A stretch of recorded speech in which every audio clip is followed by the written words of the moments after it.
Soul Tribe, how's everybody doing? Hey, we have some good news for a change, and I wanted to share it with y'all. Um, we are working here with the lagoon cleanup and picking up fish line in the area we're in, and there's a whole group doing it, and we got buckets more the other day.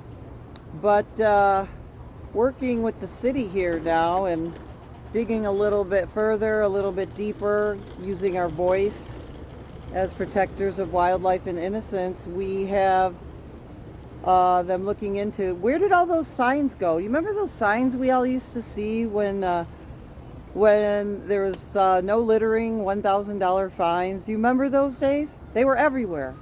Well, we don't know if they were ever enforced. So the thing is, if you're going to put a sign up, you got to enforce it. So we're looking into the code enforcement, is looking into it in the city, and this will be going through all the states of California. Eventually, it's like working with the U.S. Fish and Wildlife and Game and the city and signs and pollution. Where did all those signs go? Is it still a law to not litter? Yes, it is still a law.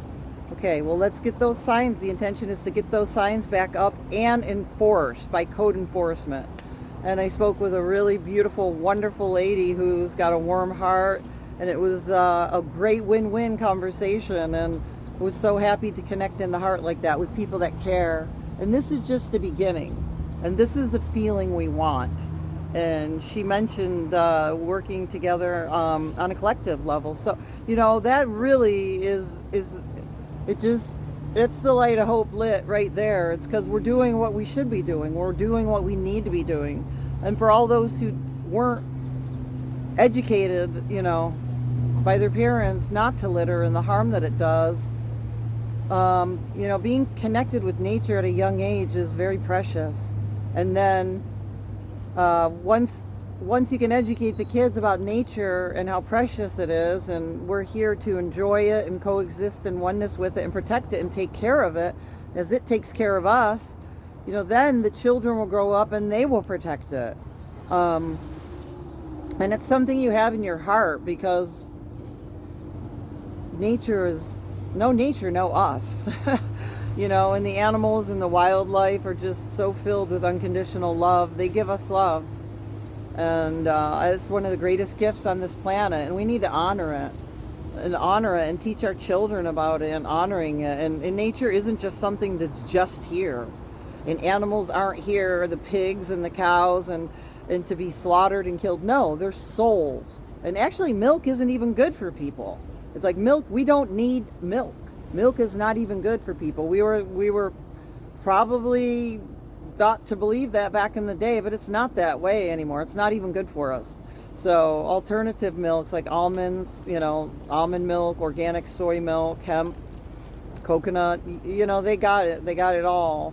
So cashew milk, and it's affordable for the most part. So, but yeah, I wanted to touch base and give you the good news on that. I mean, it's a slow process, step by step, but I see a lot of goodness going on in the animal protection department, wildlife, nature, and the birds, the wildlife. They need to be protected from the fishing line. And if people aren't educated from that early on, they need to know the harm and the damage that it does. Just like the poaching in Africa, the snares and the traps and the darting, and there needs to be alternative solutions and ways to where people can make money for their family there without having to go to the route of harming great ancestral innocence and the animals and the great spirits that we honor and our love on this planet, that we're here to coexist with. And they bring us so much joy. So this is a time, and it's a new era of where this is coming into the light more and more as people wake up and realizing that we're coexisting with these joyful, beautiful, and they give us so much.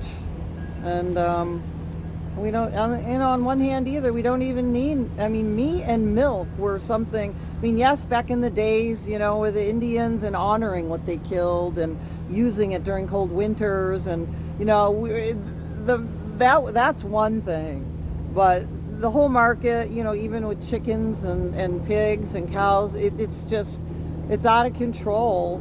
And it doesn't need, and it won't be like that anymore either, because cows are sacred. In India, they're sacred, and they're just such beautiful souls. And seeing any of these hurt, harmed, slaughtered, and it's a time that will be no more.